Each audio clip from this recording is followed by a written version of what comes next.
How does depression affect your spiritual health? Studies have come to show that people with a regular church attendance have much lower levels of depression. This study was conducted among adults, teens, and children. This also helps to prove that a belief in a surpassing object or being helps give an individual something or someone to trust in.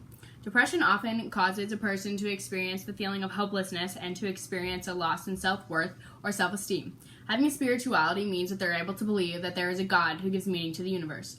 On the contrary, there is also the chance that someone of faith can experience the opposite of this, causing them to be angry at God because they believe that God should help them and not have them suffer from such things as this. When someone experiences depression, they can start to question things such as, why am I here and what is the point of living?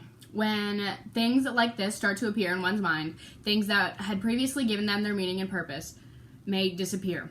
Many religions, Christianity, for example, offer the claim of giving individuals meaning and purpose while or when they experience these depressive episodes.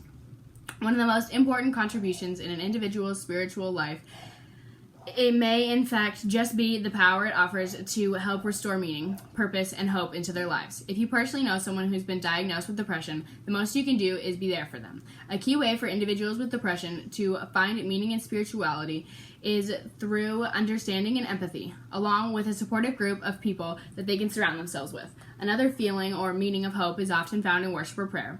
Overall elements of spirituality are helpful in reducing depressive symptoms for an individual. How does depression affect your physical health? Depression doesn't only affect your mental health, it affects your physical health as well. The human body responds to the way we think, feel, and act. This is often referred to as the mind and body connection. When you experience depressive episodes, the body sends signals to your brain saying that something is not correct. For example, you may begin to experience constant fatigue, headaches, and increased appetite or loss of appetite. The long-term effects that depression can have on an individual's body are much more serious. Over time, someone who experiences a loss of appetite might suffer from malnutrition, or someone who experiences an increase in appetite can begin to suffer from obesity. If someone develops insomnia, not being able to sleep, or hyposomnia, sleeping too much, they'll continually feel fatigued or lethargic. The most severe thing that can affect your physical health is that long-term depression can also lead to suicide.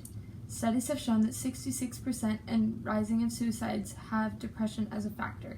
90% of suicides are caused by a treatable illness, such as depression, but these people felt as if they had no one to go to. Lastly, it is every 40 seconds that another life is lost to suicide, which means 800,000 people take their own life each year. How does depression affect your emotional health? Depression is different from just feeling down or sad. A person experiencing depression experiences intense emotions of anxiety, hopelessness, negativity, and a lack of self-worth. The difference between someone who has been clinically diagnosed with depression and someone who is just having a bad day is quite simply that for someone with depression, these feelings constantly stay with them instead of just going away. The effects depression has on your mental health include things such as extreme mood swings, from highs where you feel extremely indestructible to lows where you may experience complete despair and suicidal feelings or thoughts.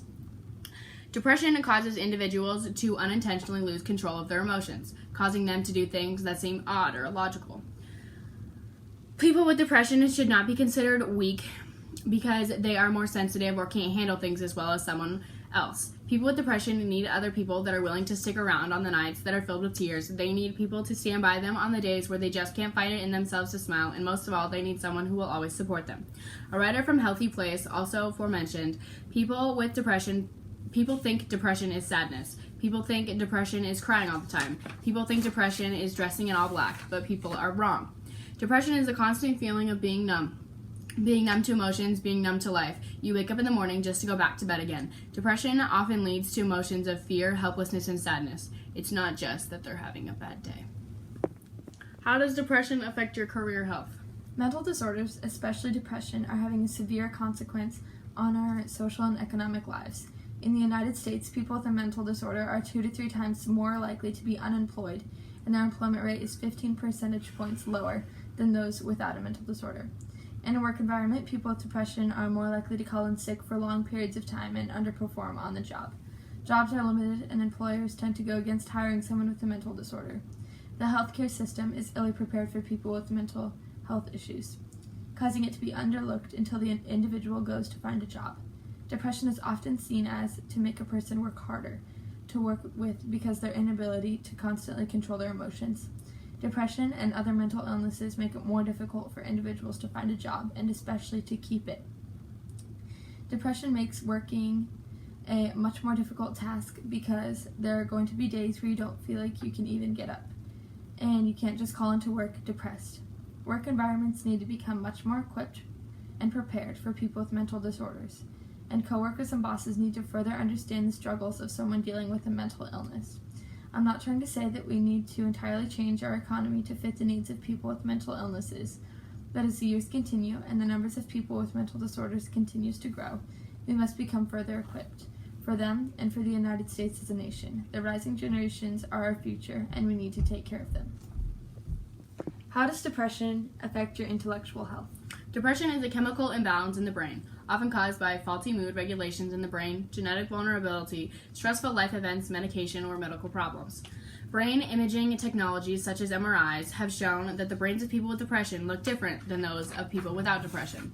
Someone once said, "I wonder if teachers ever realize that some of the students sitting in their class have serious mental illness and are collapsing under the pressure they and the world puts on them."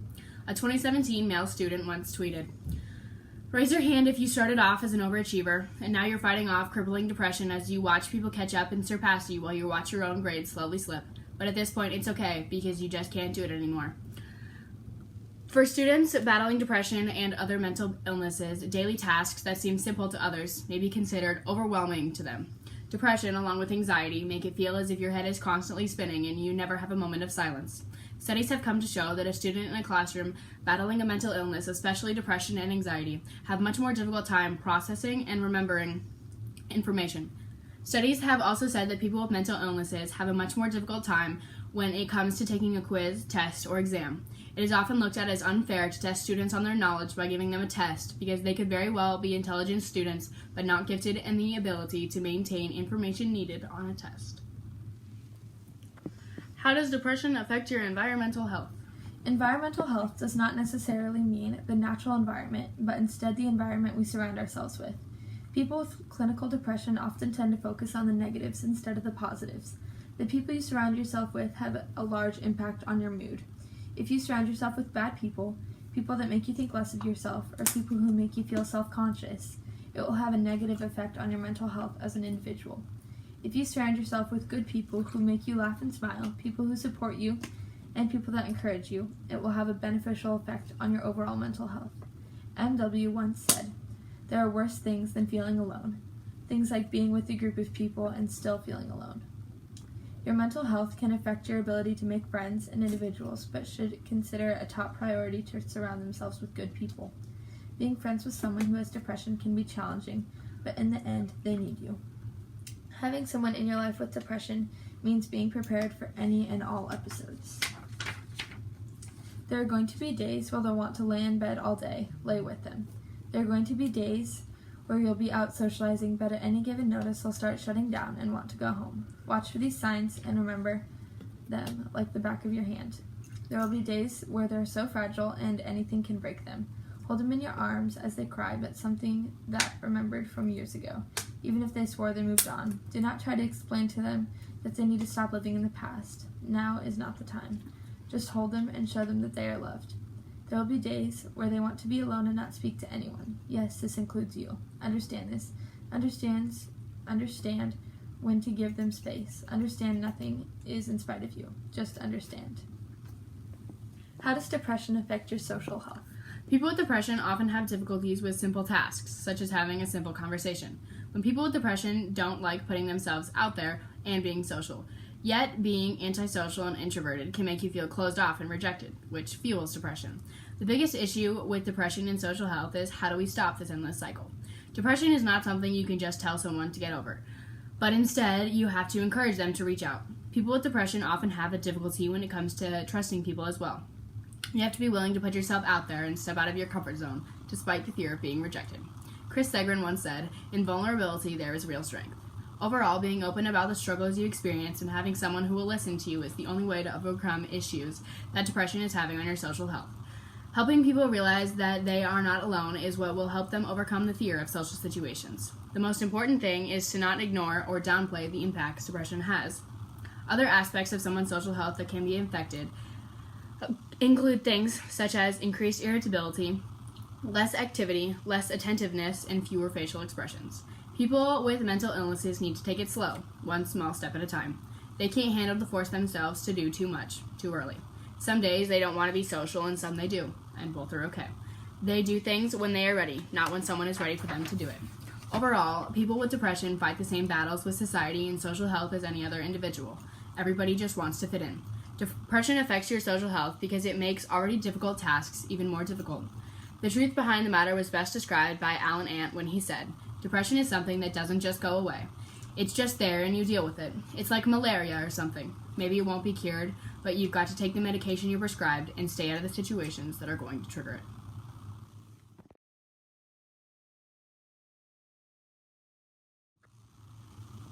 I feel strongly enough to advocate for this topic because I myself suffer from depression and other mental illnesses and deal with these issues on the daily. I have also many family members who suffer with depression and other mental illnesses. It has a deeper meaning to me than just a diagnosis, and I'd like to be able to educate people on things they should and should not do when they know someone with depression, what it feels like to fight this battle every day, and the causes of developing this mental illness and many others. I would also like to make it known for people fighting this battle that they're not alone, and that yes, without a doubt it's hard, but they can do it. They do matter, and they have so many people around them that truly care. Even on the days where they can't even seem to force themselves to get out of bed, on the days where everything seems to be going wrong, and especially on the days when they can't find it in themselves to be happy. There is hope, and one day it will get easier. One day it will be okay. Best said by John Lennon, "Everything will be okay. If it's not okay, it's not the end." I feel strongly enough to advocate for this topic because 16 million students suffer from depression. That's 6.9% of our current population, and these students are 100% of our future. I believe that the American society brushes this topic under the rug sometimes, telling their student or child that it's just stress and they should get over it. Only 21% of depressed teenagers receive the help that they need dealing with their depression and anxiety, which causes suicide rates to rise. More than 90% of teenagers with depression say that they've thought about self-harm or suicide. I think people with depression and anxiety should receive the help they need instead of being told to just get over it.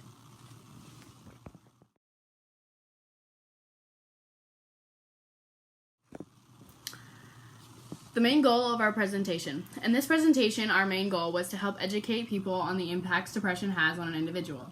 It's not something that just affects one aspect of a person's life, but instead every aspect of a person's life. The hardest question in our society is, are you happy? And it is such a difficult question for individuals to answer. SF once said, "I always say yes when someone asks me if I am happy, because I have friends, I laugh at jokes, I go out, and I have a lot of fun. My life isn't as bad as it could be, and I don't have terrible problems. It could be worse, but then, at night at 3 a.m., when I sit alone, still awake, lying in bed, thinking about life, I find myself crying my heart out suddenly, and suddenly I am convinced that nobody likes me, or nobody will ever like me. I feel horrible, and I question everything I had at the moment, and I don't know if I was ever happy at all." The goal that needs to be set up for the United States and its economy is we need to be further prepared and educated on the impacts of depression. We don't have to fully change the economy entirely to accommodate the needs of those fighting mental illnesses, but we need to begin to further understand their struggles. The rates of mental illnesses continue to rise as the years go on. Right now, it mainly affects people of youth and adults, but the people of our youth are our entire future. Teens and adults need to become more aware of the growing problem with depression and mental illnesses in our society. Mental illnesses are having an intense impact on our society, our future generations, and the generations now.